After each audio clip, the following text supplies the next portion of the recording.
নমস্কার বন্ধুরা, আশা করি আপনারা সকলে ভালো আছেন। আজ আপনাদেরকে আমি নিয়ে যাব প্রয়াগ কুম্ভ মেলা। প্রয়াগ কুম্ভ মেলা ২০২৫ সালের মহাকুম্ভ মেলা যাকে বলা হয়, উত্তরপ্রদেশের প্রয়াগরাজে ১৩ জানুয়ারি থেকে ২৬শে ফেব্রুয়ারি ২০২৫ পর্যন্ত অনুষ্ঠিত হবে। এই মেলাটি ত্রিবেণী সঙ্গমে অনুষ্ঠিত হবে।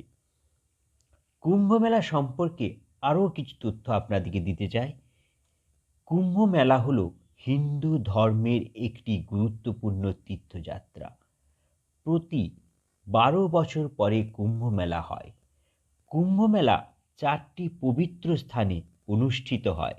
সেগুলি হল প্রয়াগরাজ, উজ্জয়িনী, হরিদ্বার এবং ত্রিম্বকেশ্বর।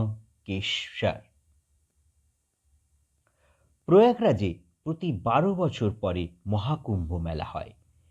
কুম্ভ মেলায় অংশগ্রহণকারীরা পবিত্র নদীতে স্নান করেন। ভক্তরা বিশ্বাস করেন যে গঙ্গা স্নান করলে পাপ থেকে মুক্তি পাওয়া যায়। কবে আপনারা স্নান করবেন সেটা আপনাকে আমি এখন জানাচ্ছি। ১৩ই জানুয়ারি পৌষ পূর্ণিমাতে স্নান করতে পারেন। ১৪ই জানুয়ারি মকর সংক্রান্তিতে স্নান করতে পারেন। ২৯শে জানুয়ারি মৌনী অমাবস্যাতে স্নান করতে পারেন। ৩ ফেব্রুয়ারি বসন্ত পঞ্চমী স্নান করতে পারেন। ৪ঠা ফেব্রুয়ারি আচলা সপ্তমীতে স্নান করতে পারেন। ১২ই ফেব্রুয়ারি মাঘী পূর্ণিমাতেও স্নান করতে পারেন। শেষে রইল ২৬শে ফেব্রুয়ারি মহাশিবরাত্রিতে স্নান করতে পারেন। বন্ধুরা, হাওড়া, শিয়ালদা এবং কলকাতা থেকে অনেকগুলি ট্রেন কিন্তু আপনাদের প্রয়াগরাজ জংশনে যাচ্ছে। হাওড়া থেকে যোধপুর সুপারফাস্ট এক্সপ্রেস, যার গাড়ির নাম্বার হলো 12307, যেটা হাওড়া থেকে ১১টা ২৫ মিনিটে ছাড়ছে, যেটা আপনাদের মঙ্গলবার, বুধবার, শনিবার এবং রবিবার ছাড়ছে। প্রয়াগরাজে পৌঁছচ্ছে বেলা ১২টা ১৫। ডিস্টেন্স ৮১৩ কিলোমিটার, যার এসি ভাড়া হচ্ছে first class AC ১৮২৫, second class AC ১৬৮৫, third class AC ১১৯০, third class economy ১১০৫ এবং স্লিপার হচ্ছে ৪৫৫। ১৪টা স্টপেজ আছে। খুব সম্ভবত ৯ নম্বর প্ল্যাটফর্ম থেকে ছাড়ে, তবে দেখে নেবেন।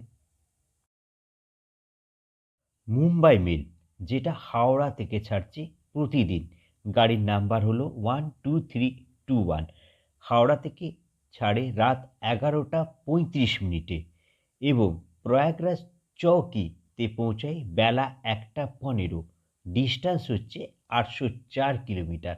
সময় নেয় ১৩ ঘন্টা ৪০ মিনিট, যার ফার্স্ট ক্লাস এসি ভাড়া হচ্ছে ২৮০৫, সেকেন্ড ক্লাস এসি ভাড়া হচ্ছে ১৬৭০, থার্ড ক্লাস এসি ভাড়া হচ্ছে ১১৮০, থার্ড ক্লাস ইকোনমি ভাড়া হচ্ছে ১০৯৫, স্লিপারের ভাড়া হচ্ছে ৪৫০। ২২টা স্টপেজ আছে। এটা খুব সম্ভবত ৮ নম্বর প্ল্যাটফর্ম থেকে ছাড়ে, তবে দেখে নেবেন।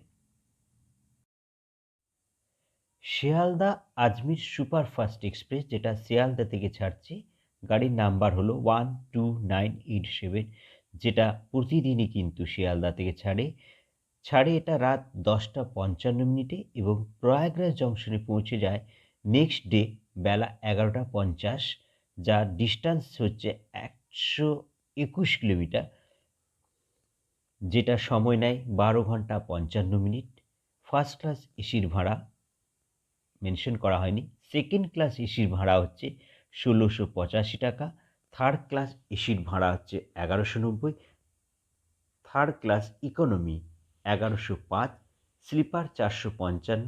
১৪টা স্টপেজ, খুব সম্ভবত ৯ নম্বর প্ল্যাটফর্ম থেকে ছাড়ে, তবে অবশ্যই দেখে নেবেন। পূর্ব এক্সপ্রেস, যেটা হাওড়া থেকে ছাড়ছে, গাড়ির নাম্বার 12381, যেটা বুধবার, বৃহস্পতিবার, সানডে মানে রবিবার ছাড়ছে। এটা কিন্তু সকাল ৮টা ১৫-এ ছাড়ে আর প্রয়াগরাজ জংশনে রাত ৯টা ৩৫-এ পৌঁছে যায়। যার ডিস্টেন্স হচ্ছে 812 কিলোমিটার, আর সময় নেয় 13 ঘন্টা 20 মিনিট। যার এসি ফার্স্ট ক্লাস ভাড়া হচ্ছে 1825, সেকেন্ড ক্লাস এসি ভাড়া হচ্ছে 1685, থার্ড ক্লাস এসি ভাড়া হচ্ছে 1190, স্লিপার 455, 16টা স্টপেজ। খুব সম্ভবত প্ল্যাটফর্ম নম্বর 9 ছাড়ে, তবে অবশ্যই দেখে নেবেন। বিভূতি এক্সপ্রেস গাড়ির নাম্বার 12333, যেটা হাওড়া থেকে প্রতিদিনই ছাড়ে রাত 8টায়, আর প্রয়াগরাজ রামবাগ এ পৌঁছে যায় বেলা 12টা। ডিস্টেন্স 879 কিলোমিটার, সময় নেয় 16 ঘন্টা। ফার্স্ট ক্লাস এসি মেনশন করা হয়নি, তবে সেকেন্ড ক্লাস এসি ফেয়ার হচ্ছে 3775, থার্ড ক্লাস এসি ফেয়ার হচ্ছে 1255, থার্ড ইকোনমিক্স মেনশন করা হয়নি, স্লিপার 475, 22টা স্টপেজ আছে, আর খুব সম্ভবত 12 নম্বর প্ল্যাটফর্ম থেকে ছাড়ে, তবে অবশ্যই দেখে নেবেন। নেতাজি এক্সপ্রেস 12311, যেটা প্রতিদিনই ছাড়ে হাওড়া থেকে রাত 9টা 55। নেক্সট ডে প্রয়াগরাজ জংশন পৌঁছে যায় সকাল 10টা 40। ডিস্টেন্স 813 কিলোমিটার, সময় নেয় 12 ঘন্টা 45 মিনিট। যার এসি ফার্স্ট ক্লাস ভাড়া হচ্ছে 2825, সেকেন্ড ক্লাস এসি ভাড়া হচ্ছে 1685, থার্ড ক্লাস এসি ভাড়া হচ্ছে 1190, থার্ড ইকোনমিক্স মেনশন করা হয়নি, স্লিপার হচ্ছে 455, আর 16টা স্টপেজ। প্ল্যাটফর্ম নাম্বার 9 থেকে খুব সম্ভবত ছাড়বে, তবে অবশ্যই দেখে নেবেন। অনন্যা এক্সপ্রেস গাড়ির নাম্বার 12315, যেটা আপনাদের কলকাতা ছাড়ছে, একদিনই ছাড়ছে, যেটা বৃহস্পতিবার ছাড়ছে। কলকাতা থেকে দুপুর 1টা 10 মিনিটে ছাড়ছে এবং প্রয়াগরাজে নেক্সট ডে ভোর 4টের সময় পৌঁছে যাচ্ছে। প্ল্যাটফর্ম নাম্বার মেনশন করা হয়নি, তো অবশ্যই এখানে যে আপনি জানতে পারবেন। 2025 প্রয়াগ কুম্ভ মেলা কিন্তু 2025 মহাকুম্ভ নামেও পরিচিত। ভারতের উত্তরপ্রদেশের প্রয়াগরাজের ত্রিবেণী সঙ্গমে 13 জানুয়ারি থেকে 26শে ফেব্রুয়ারি 2025 পর্যন্ত মহাকুম্ভ মেলার চলমান পুনরাবৃত্তি। কুম্ভ মেলার এই গ্র্যান্ড পুনরাবৃত্তিটি 144 বছরে একবারের একটি অনুষ্ঠান, যা 44 দিন স্থায়ী হবে। মোট প্রায় 400 মিলিয়ন দর্শক আকর্ষণ করবে বলে অনুমান করা হচ্ছে। কুম্ভ মেলা হলো একটি অনুষ্ঠান যা প্রায় প্রতি 12 বছর অন্তর 4টি স্থানে অনুষ্ঠিত হয়। প্রয়াগরাজ, হরিদ্বার, উজ্জয়িনী এবং নাসিক তাদের মধ্যে ঘুরতে থাকা অবস্থান নির্ধারণ করা হয় বৃহস্পতি, শুক্র, সূর্য এবং চন্দ্রের অবস্থান দ্বারা। মহাকুম্ভ মেলা হল বিশ্বের বৃহত্তম শান্তিপূর্ণ সমাবেশ। এই সমাবেশে লক্ষ লক্ষ ভক্ত গঙ্গা, যমুনা এবং রহস্যময় সরস্বতীতে নিমজ্জিত হয়, যার জল হিন্দুদের দ্বারা পবিত্র বলে মনে করা হয়, যা আত্মার পরিশুদ্ধি এবং মোক্ষ বা মুক্তি লাভের পথের প্রতীক। মহাকুম্ভ 2025 মেলায় 400 মিলিয়ন দর্শনার্থী উপস্থিত হবেন বলে আশা করা হচ্ছে এবং এতে মার্কিন যুক্তরাষ্ট্র, ইসরায়েল, ফ্রান্স এবং অন্যান্য দেশের বিশিষ্ট ব্যক্তিরা উপস্থিত থাকবেন। প্রয়াগ কুম্ভ মেলা বা এলাহাবাদ কুম্ভ মেলা একটি মেলা বা ধর্মীয় সমাবেশ যা হিন্দু ধর্মের সাথে যুক্ত এবং ভারতের প্রয়াগরাজ শহরে গঙ্গা, যমুনা এবং পৌরাণিক সরস্বতী নদীর সঙ্গমস্থল ত্রিবেণী সঙ্গমে অনুষ্ঠিত হয়।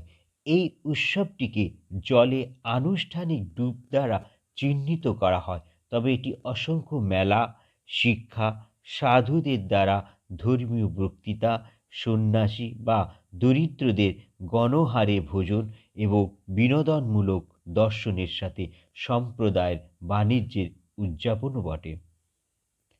পূর্ণ কুম্ভমেলা প্রতি 12 বছর অনুষ্ঠিত হয়, যখন একই স্থানে প্রায় 6 বছর পর অর্ধমেলা অনুষ্ঠিত হয়। ইতিহাস কি বলে?